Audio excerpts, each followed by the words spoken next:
In the movie Dr. Strangelove, Peter Sellers tries desperately to telephone the President of the United States to warn him of a nuclear holocaust. Operator, this is Group Captain Lionel Mandrake. I'm speaking from Burleson Air Force Base. Look, something very urgent has come up, and I want you to place an emergency person-to-person call with President Merkin Muffley in the Pentagon, Washington, D.C. Burleson 39180. No, I'm perfectly serious, operator. The President, yes, the President of the United States. Oh, I'm sorry, I haven't got enough change. Could you make this a collect call, operator?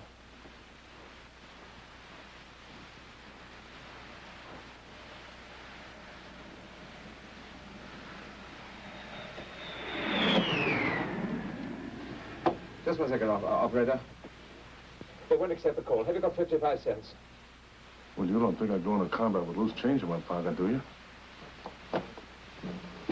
Operator, look, is it possible to make this an ordinary trunk call?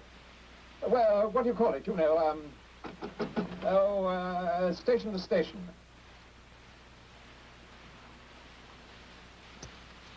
Oh, blast. I'm still 20 cents short. Operator, hold on one. Shall I give you a second? Colonel, that Coca-Cola machine, I want you to shoot the lock off it. There may be some change in there. That's private property. Colonel, can you possibly imagine what is going to happen to you, your frame, outlook, way of life, and everything, when they learn that you have obstructed a telephone call to the President of the United States? Can you imagine? Shoot it off! Shoot with a gun! That's what the bullets are for, you twit! Okay. I'm gonna get your money for you. But if you don't get the President of the United States on that phone, you know what's gonna happen to you? What? You're gonna have to answer to the Coca-Cola Company.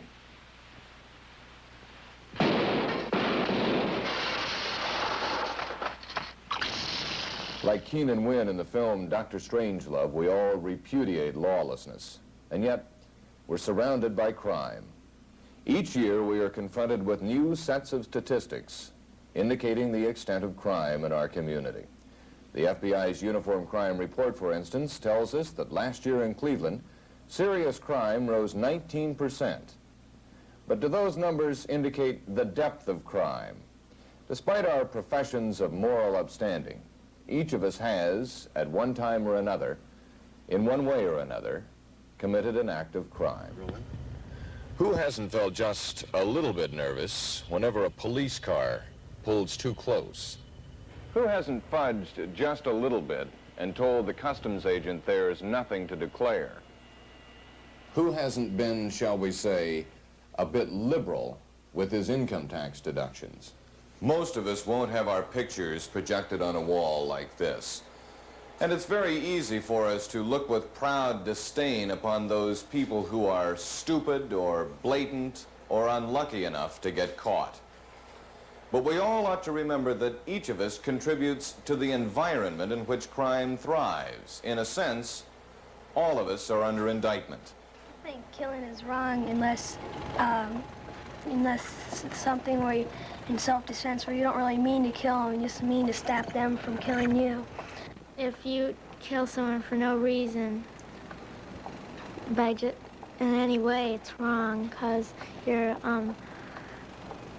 doing something to someone that hurts them, and you can do anything you want as long as it doesn't infringe on someone's rights or hurt them.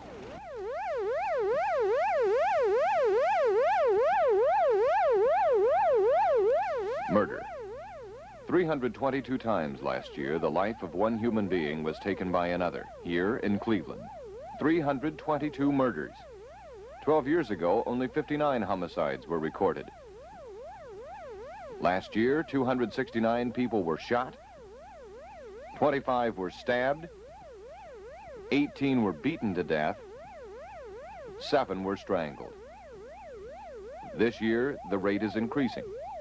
Like, you could steal if you're dying of hunger, but if you get sort of richer, you get, people give you money, you can pay the other people back. I got caught once, and I got embarrassed, and I punished sometimes When a person steals something, they feel very guilty and they want to hide away, and they feel that everybody's looking at them when they go into the public. What you are seeing is robbery, a mugging, filmed as it took place. Last year, according to the FBI's Uniform Crime Report, Cleveland's theft rate was up by 1/3 over the preceding year. But bear in mind, the robbery rate was much higher in fact, since the statistics record only the reported thefts. They do not reflect the rate of business or white-collar crimes, tax frauds, consumer frauds, union management collusion cases, and other types of theft. Still, across the nation in 1973, burglars are known to have stolen $856 million worth of property. I don't tell the truth all the time because you don't want to get your friend in trouble.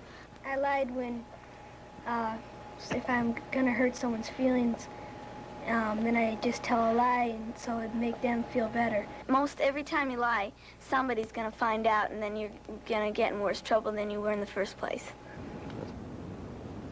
Directly behind it is the Watergate East, the most expensive condominium apartment on the East Coast, which has figured prominently in the news of late. The burglary at the Democratic National Committee headquarters lifted just a piece of an extremely large rock. Investigators in congressional committee rooms and in courtrooms struggled to lift the remainder of the rock. President Nixon's chief of staff, H.R. Haldeman, was found guilty. President Nixon's chief domestic affairs advisor, John Ehrlichman, guilty. President Nixon's Attorney General and one-time closest advisor, John Mitchell, guilty. We've been trying to get across to you. But this sort of organized intrigue, conspiracy to cover up crime, pales before the demonstrated conspiracy of organized crime, a network of purveyors of illegal and legal services. Gambling in the hands of organized crime is believed to be a business with profits of $30 billion a year. Narcotics is a business that nets an estimated $5.2 billion a year.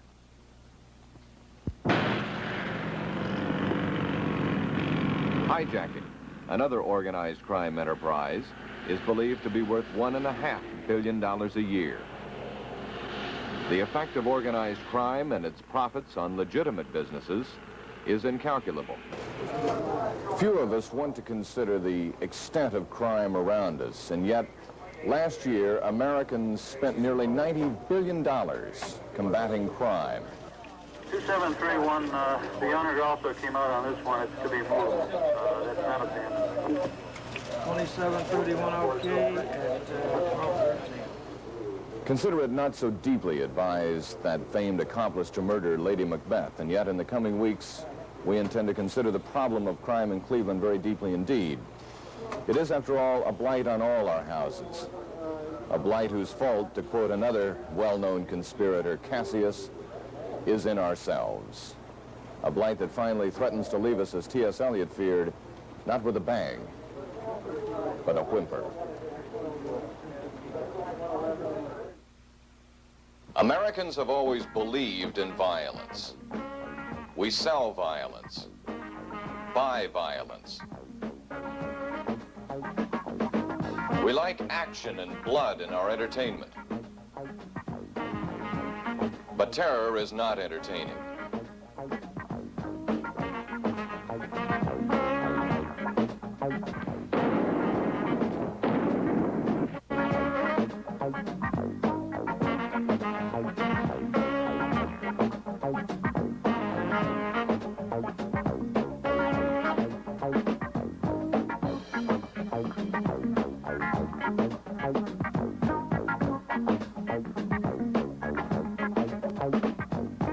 Terrorism depends on extreme fear.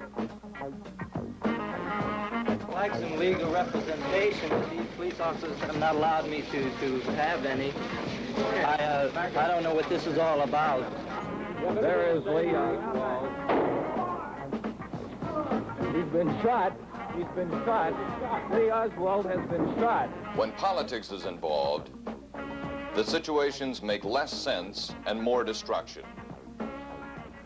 For some reason, this bomb factory blew up. It was located in an expensive townhouse in an expensive New York City neighborhood. But there are more bomb factories in all kinds of neighborhoods across the world. The week this scene was filmed, the Akron area had sent its bomb squad out 6 times. Bomb scares are common. They're usually prank calls, and as such, they are a very expensive national hobby. The big leagues of terrorism are even more expensive and even more fearful. But it's the future of terrorism which concerns many experts. If we don't bring these materials worldwide under much, much more effective control than they are today, then I really expect nuclear violence. As a matter of principle, just basic physics, one can describe a bomb that might weigh as little as 20 pounds. When a bomber makes his phone call and says it's an atomic bomb, he's lying. Or he has been lying so far. Plutonium is created in nuclear reactors. There's a lot of it around, and more is created every day. One can make an atomic bomb with plutonium. Some of the smaller nations have done it.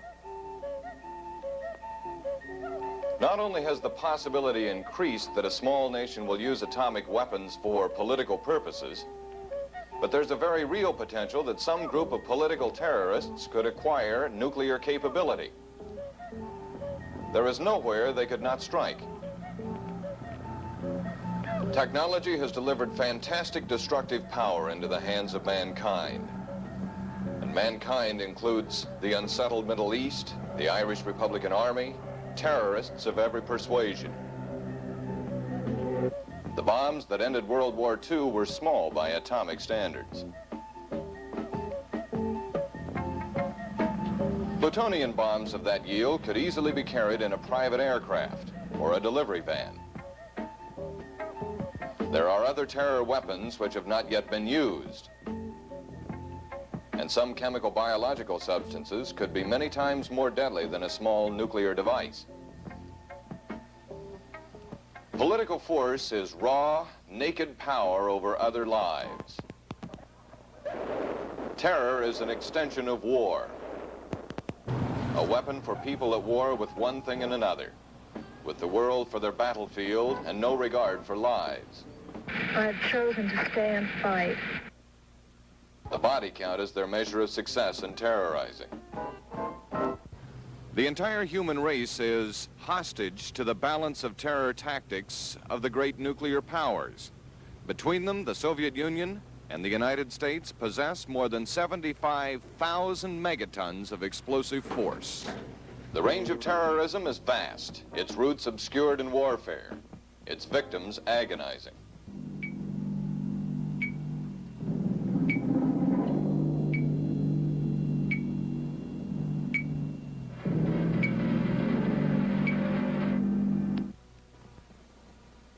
Fred Ahmed Evans was convicted May 12, 1969, and sentenced to death for murders connected with the July 1968 Glenville riot. Incidentally, I did shoot that guy. Lots of guys, a lot of people probably like to know that. I did, but I'll tell you why.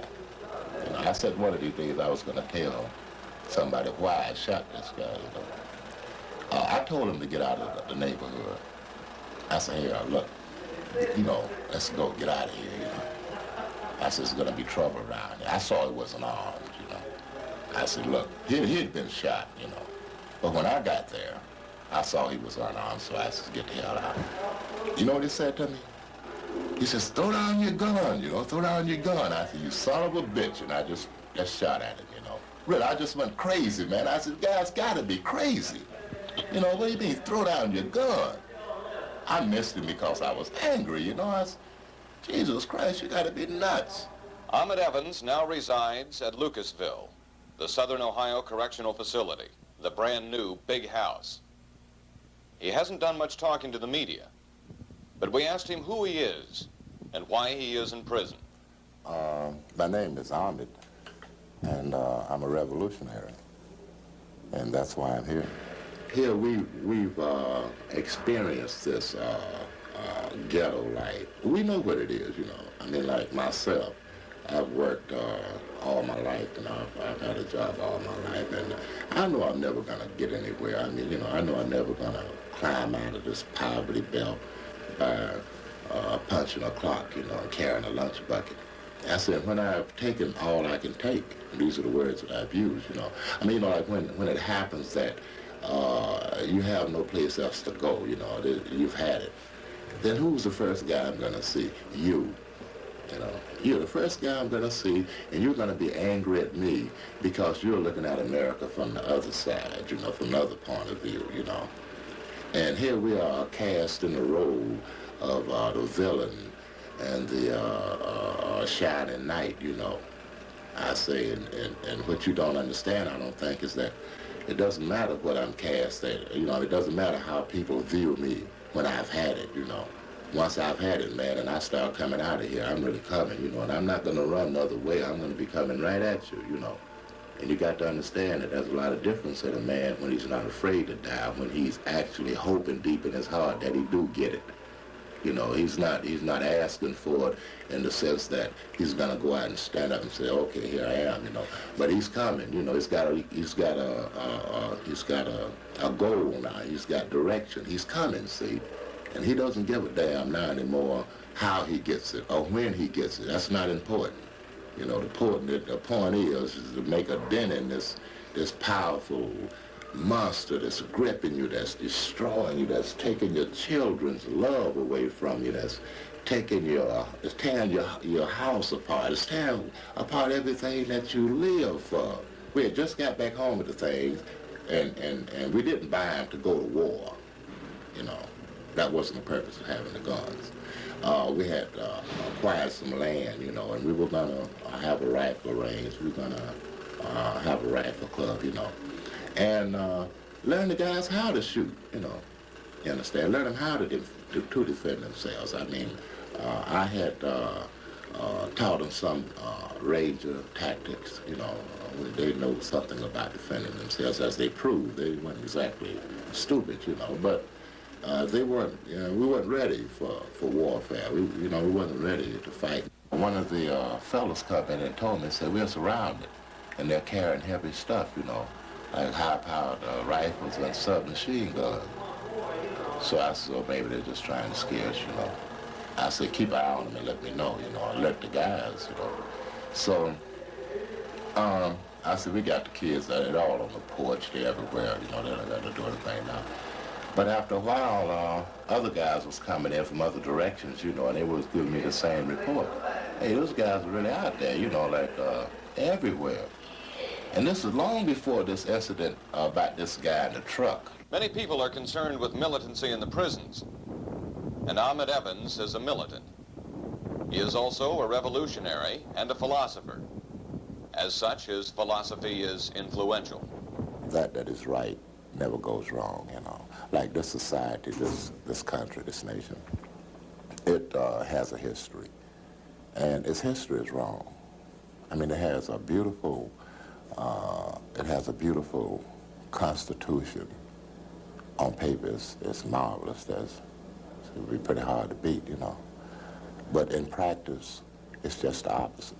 This is not paradise, you know. They don't have it made, you know. That's what a lot of people are thinking, that they're in a system that they can work it out in, you know. I mean, I think that this is the general consensus, you know, that they feel that we can make it with this, you know, but they can't. I mean, it's because the system is not right, you know. I don't even believe in injustice. I know that there's no such thing as injustice. I mean, if you hire a bunch of tyrants, if you elect a group of tyrants to represent you and they tyrannize you, then you're stupid. It only proves that you're stupid as a people, you know. I mean, you can't blame the tyrant. That's what he is. I mean, you know, and if you elect him to represent you and he represents you, that's what you pay. You get what you pay for, you know. And if you have been tyrannized enough to want to change things, you know, then that's good, you know. I mean, then you'll do that. But if you haven't, then naturally you can't expect.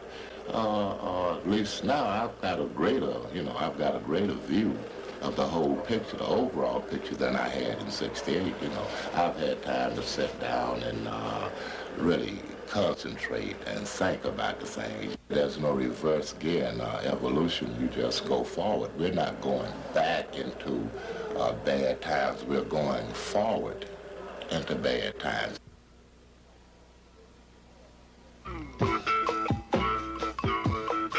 Innocence doesn't count for much anymore, does it? We're in the midst of a revolution, aren't we? Haven't we shucked off our traditional inhibitions? Don't we all indulge in sprees of sexual behavior that once would have been branded debauchery? Isn't this the behavioral freedom long desired by doctors and psychoanalysts and social reformers? Maybe. Or maybe it's simply an illusion of sexual freedom.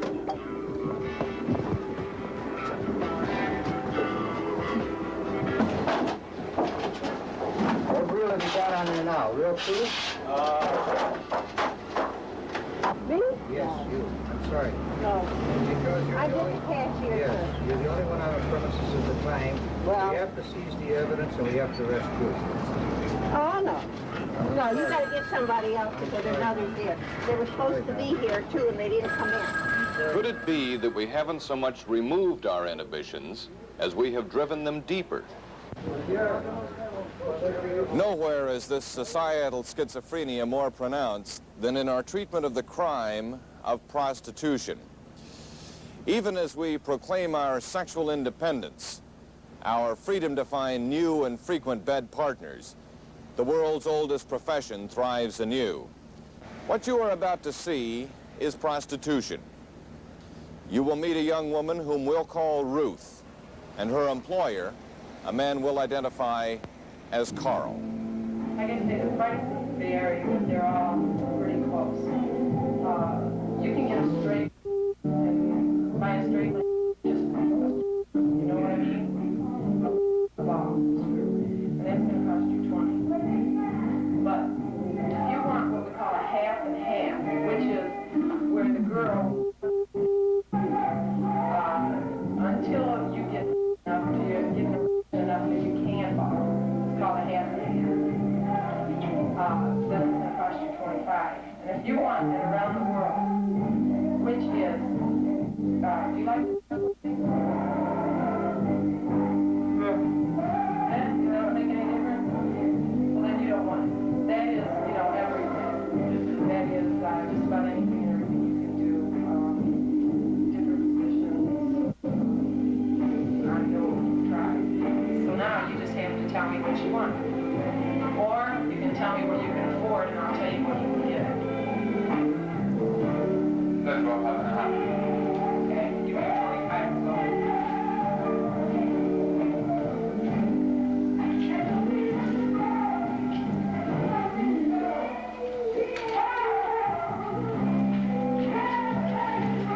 I'm a prostitute, professionally. Not a whore, but a prostitute. A lot of difference. You know how? Tell me what the You difference want me is. to? Because a common street whore, first place makes less money than I do.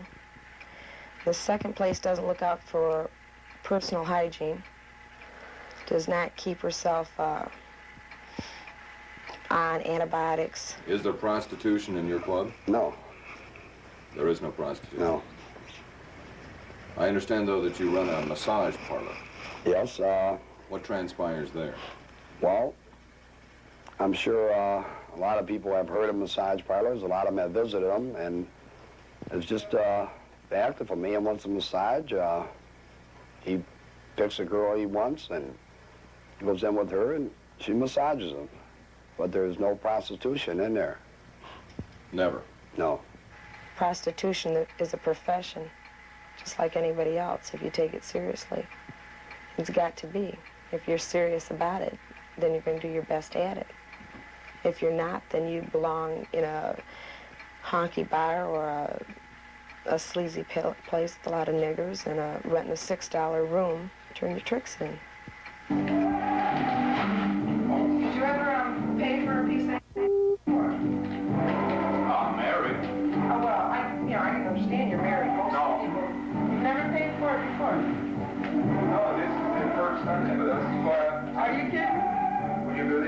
Oh, well, don't be shaky. Listen, a lot of times I've met a lot of dudes that tell me this is the first time they've ever paid for a because they're away from home, they don't have their wife, stuff like that, and that's when they're paying for it. No, what are you going to be nervous about? I'm a woman, you're a man, I'm no different from a woman. The Buzz Squad doesn't agree that there should be nude dancing. And as a result of that, there's been, you know, a lot of harassment out of there. They've come into the place and arrested every girl in the place. They come in with flashlights. What do they charge them with? Prostitution, soliciting prostitution. And the one girl was in the bathroom the last time they came in. They went in and arrested her in the bathroom. Another girl was sleeping in the office. They arrested her. They just come in with flashlights, shine them around. Everywhere they could find a girl, they put her under arrest. Every girl they found. Right. Were they promoting prostitution? No. No, they weren't. There's no prostitution? No, there's no prostitution. Now,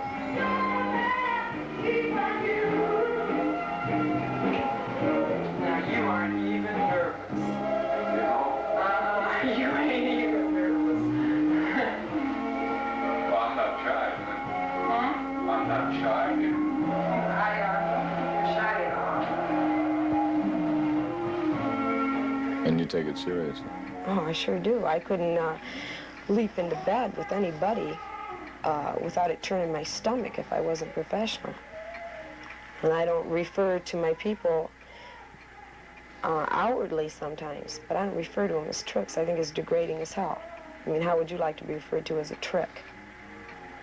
That's a toy. I don't. They're my dudes. I give them what they need and they want, and they give me what I have to have to live on, meaning money.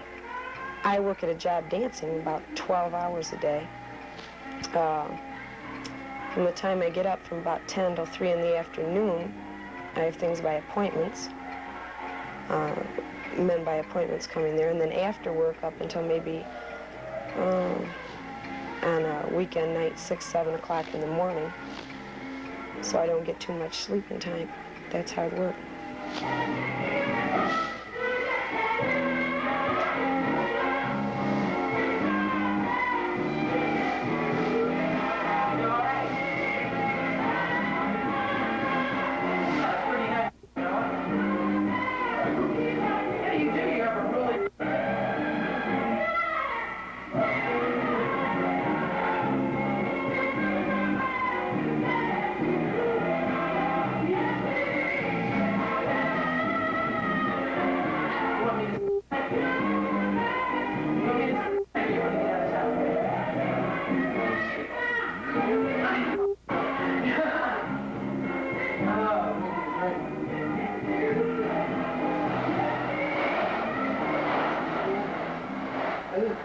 Until what time you work with them?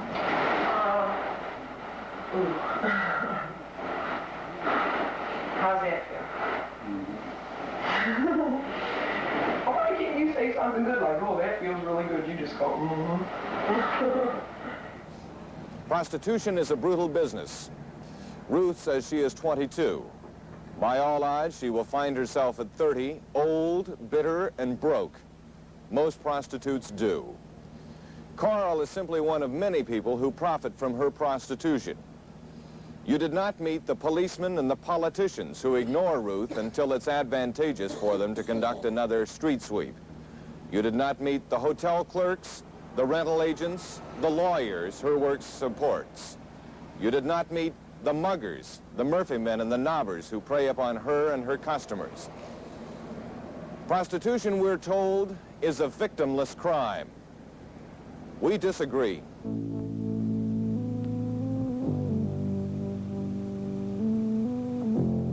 Saturday night in the city of Cleveland.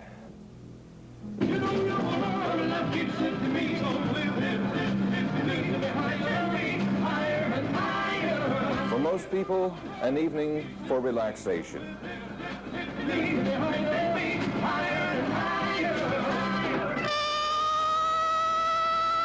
For some people, an increasing number, a night that will see violence.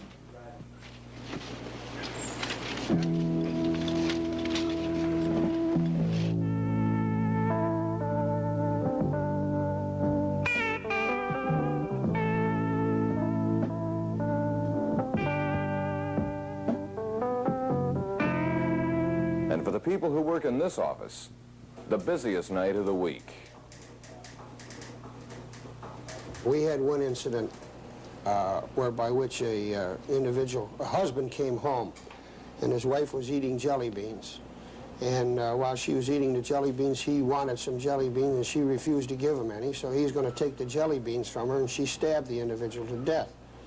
Now, another incident happened last year where two individuals were in a pool room, and they wanted to have a bet on who could jump the highest, because these individuals are in their 50 years, they're about as old as I am. And one fella jumped up and touched the ceiling, and the other fella couldn't touch the ceiling, and there was a bet made, and anyhow the gentleman didn't want to pay the bet off because he couldn't jump that high. So the individual went out, got his shotgun, come back, and killed the individual that beat him, that wouldn't pay off the bet. We had another incident that happened where a man told a fellow, he says, go down to the hot dog inn and get me a hot dog. And please don't bring any hot sauce on my hot dog. So the individual went down to the hot dog shack, come back with the hot dog, and when he opened it up to take a bite in his foot-long hot dog, found that his friend put hot sauce on him, and as a result, he just took his pistol out and shot him dead.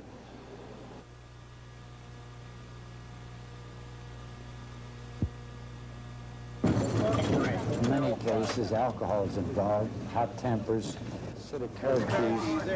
Yeah. Anybody know these fellas? Take a peep at him. I was going to take a peep at him when he gets through.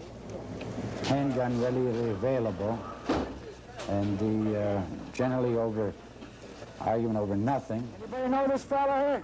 I know. In any of the homicide, the overwhelming majority take place within doors, between relatives, friends. As a result, someone's dead.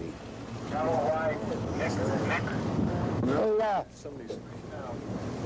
when do you guys get a listing on that car? We got one going. We got one going. You got a listing? Yeah. Oh, okay. You got somebody getting all right, fine. What does he do? Put the box in and sees it confronted by somebody? Well, right now, that's what I'd say. He apparently had gone in there, made his purchase, put the box in the car, had unlocked the door with the keys, and they took him off. Would you get him out? Right. Thanks. Now begins the search for the killer. Cleveland homicide detectives made arrests in roughly 4 of every 5 cases last year. Still the question, why does someone kill? We were high. We were sniffing glue, and we're drinking wine, me and a buddy of mine, and it's just a man came up, and we just started more or less harassing the man as a joke, and we ended up beating him to death for nothing. After we beat him to death, I said, while we're here, we might as well see if he got any money. You know, we didn't even know, I didn't know he was dead at the time. Didn't find out till the next day he was dead. And we took $1, which constituted first-degree murder, $1. And that's what I'm doing life in the penitentiary for, $1. Most murders are committed by the young, people under 30. 3 of every 4 victims are men. 4 of every 5 are black. Early death, abrupt, terrible. The most likely hours, Saturday night in the city of Cleveland. That's right. What time was he supposed to meet you with the... Okay, we'll call her, Miss Ford. Okay, I'm sorry.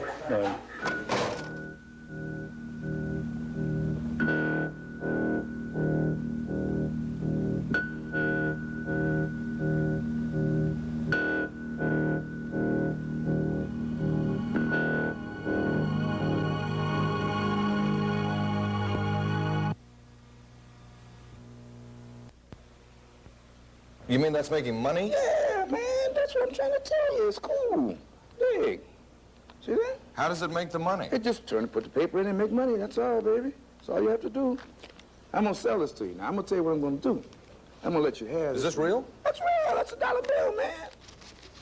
That's 5 and 5 ones. Okay, thank you. At the ends of the $1 bill, there are $10 pasted over the top. 20 this time. 20 this time. In days past, the con artist's know-how was good for a few dollars from a fish. Put the 20 here. Here we go, okay? See the little red card? Put the little red card there. Turn it around and put it over there. Now, where's the little red card? Over here? You won that time. Let's go for 40, okay? 40? 40. Let's go all the way. $40. Right. Okay, $40. You don't pick it up this time. So you don't pick up the red card this time. Okay. Now you put the little red card there. Turn the little red card, put it over here, and put it over here. Now, where's the little red card? Good. Let's go for 80. 80, okay? 80? 80. Oh, I don't know. Let's go for 80. We'll go for 80. We're going to beat them. You go for 80. You can Okay. I'll go for 80. All right. You missed it this time. Okay, little red card. Put the little red card there. Turn around and put it there. Now find the little red card. You lose, baby. You lose, baby. Hey, look, I gotta go. I'll see y'all a little later. Hey, wait a minute now. Hey, man, I ain't got time. I gotta go downtown. I got lunch today, That's man. $80 now Hey, you're talking man, about. but you lost that, baby. You lost that. See, hey, I'll see you later. Hey, I gotta go. I'll see you. Okay. Today, or at least by tomorrow, the con man could be a computer specialist, and we, the fish, could be out millions at a time. This is a remote computer terminal. It's as portable as a typewriter.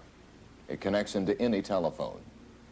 With this machine, if I knew the correct code group, I could talk with any computer in any nation. And if I knew how to tell those computers what to do, I could transfer bank accounts in Switzerland. I could learn military secrets from the Kremlin. I could size up oil supplies in Saudi Arabia.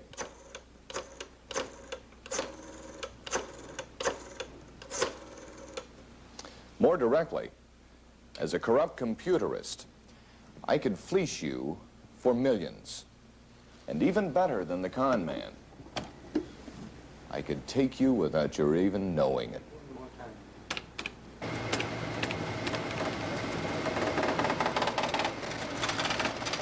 These numbers are the basic components of a program. The computer uses these numbers as directions for performing a multitude of tasks. Tasks the computer can do in microseconds more reliably than a trained mathematician can do in hours.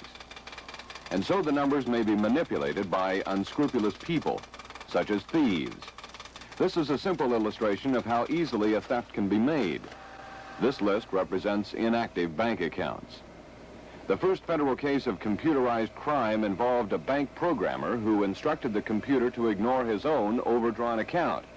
He pocketed $1,300 before hand calculations revealed the discrepancy. That case pales before last year's equity funding scandal, in which insurance company executives programmed bogus policies and sold them to other companies. The amount of money involved is in the millions.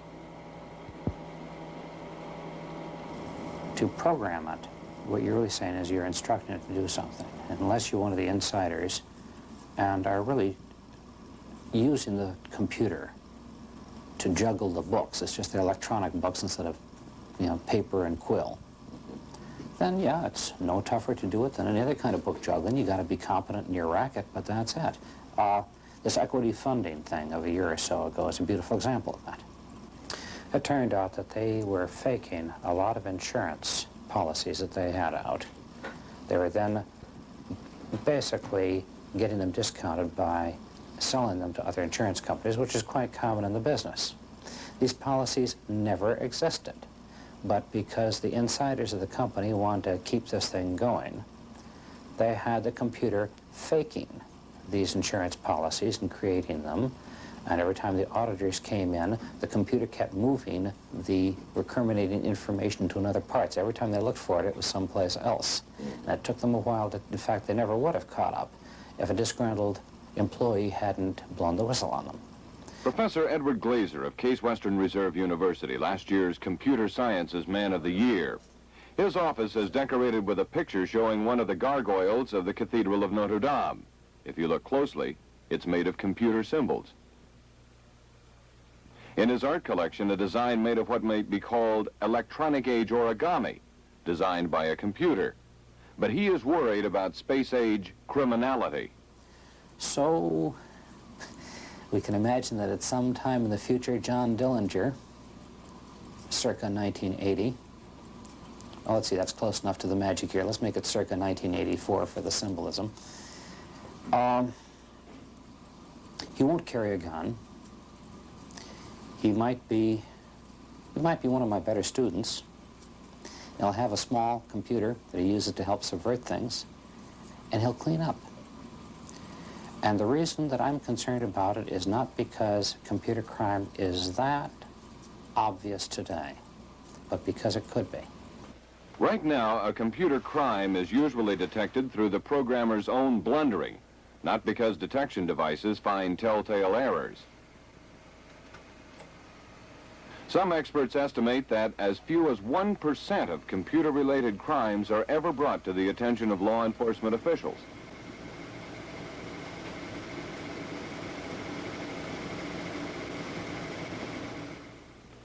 Why are so few of these crimes detected?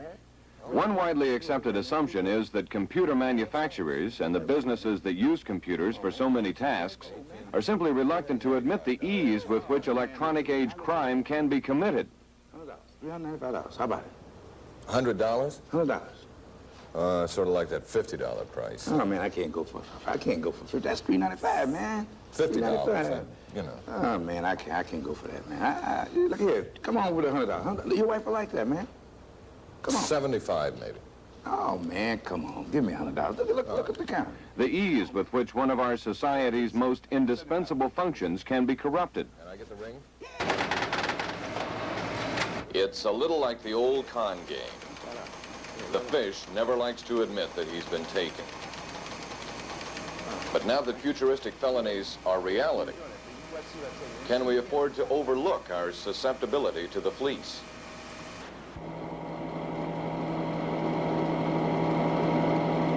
My name is Barbara Jean Shutt, and I am here for first-degree murder. The victim was my foster mother, who was a psychiatrist in Cincinnati, and she was murdered. And I was charged, and I was tried, and I'm here. I can look at events that led up to it. I graduated from the University of Cincinnati, and that summer I went to Europe, and I was there in Copenhagen, Denmark, for the summer.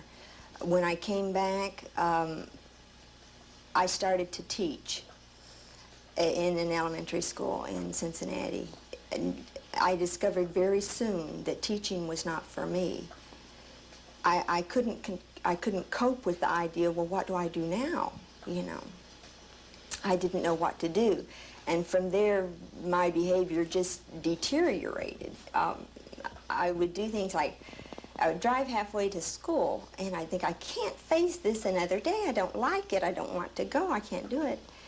And on several occasions, I just stopped the car and banged my own head against the steering wheel, you know. And it was important to me to make an excuse to people, and then I would say to them, I hit a car in front of me and blah, you know. And then, you know, I did other weird things, just strange things. For instance, one of the shots I gave to myself was in the arm, and it was of dirty water, just dirty water.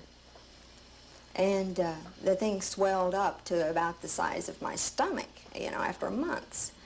And I was operated on, and it was cured. But all this time, I was doing these things. The point came when I said to people, look, something's wrong, you know, I don't know what's happening, but I am doing these things.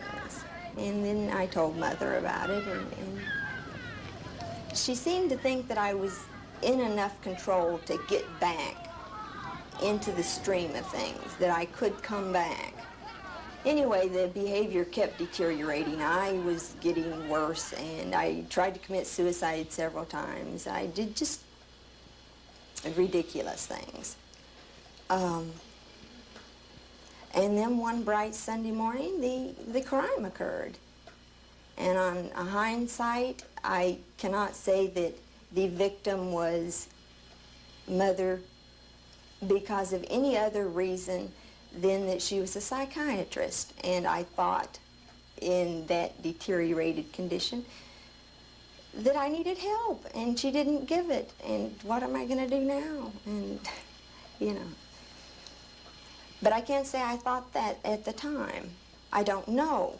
I only know what I did. You know, I can say I did this and this and this, but I can't tell you why. And then I kind of came out of it with the help of individuals. The former superintendent here, Miss Martha Wheeler, who's now in the central office of the division, was a very good friend to me. And then I went through the crime with her, and it took about all afternoon, one afternoon. And from then on, I think I've improved. I see that as a turning point. It was like the first time someone said to me, well, Barbara, what happened here, you know? And then sat back to listen. Up until that time, people were saying, you answer my questions. What did you do, you know? But someone finally sat down and said, just tell me, you know? And I don't think she said anything all afternoon. I just rambled on for a whole afternoon. After that, I began to pick up speed. And I feel better. I think I am out of it. But the point I'm trying to get across is that I was in such a vulnerable condition. I didn't know what was going on. The offense had been committed. I wasn't together. I didn't know what was happening. And yet people were expecting me to function, you know. And they were coming to me and saying, make this decision. Which juror do you like? Which one don't you like? Almost run your own trial, dear. You know, and I was thinking, well, I've got to get into something. Why not this? So the verdict was brought in, and I was found guilty, and I immediately went up to the county jail and took an overdose of pills, because I had anticipated the results and had secreted the pills on my person and went up and took them. Was discovered. I can't speak rationally about the crime, the trial, any of it, because I don't understand it. I don't know what happened. And it's my feeling that someone needs to take hold of people at that stage. Now, I understand people have pre-sentence reports and there are different services available to people. I didn't see anyone. I didn't see psychiatric personnel, medical personnel. As a matter of fact, I went to my own doctor. I was out on bond, which was highly unusual, I imagine, in those days, back in '69. And I went to my own doctor because I told him I had trouble sleeping. Well, I had attempted suicide several times previously, and he prescribed this gigantic bottle of sleeping pills, and of course that's what I took in the county jail.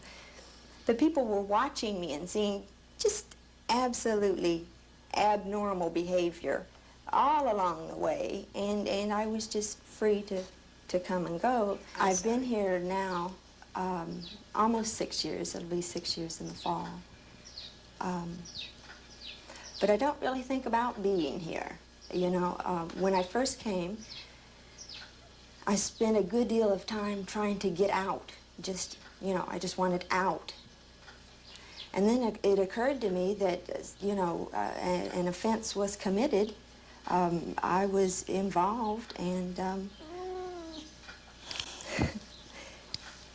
that I most certainly probably should be here.